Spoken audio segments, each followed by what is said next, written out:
देव हवाय ना घरात, मग देवाला सांभाळण्याची ताकद आणि हिंमत ठेवा की.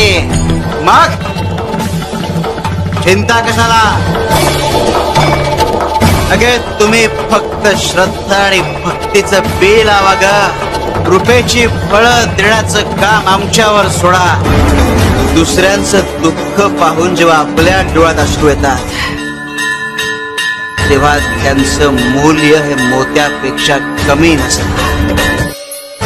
अश्रूंचं मोल पाण्याहून अधिक यासाठी असतं कारण त्याला भावनेची जोड असते. आमच्या भक्तांची भावना तळ हातावरील फोडाप्रमाणे जपतो आम्ही. वाट बिकट आहे पण भिवू नकोस, मी तुझ्या पाठीशी.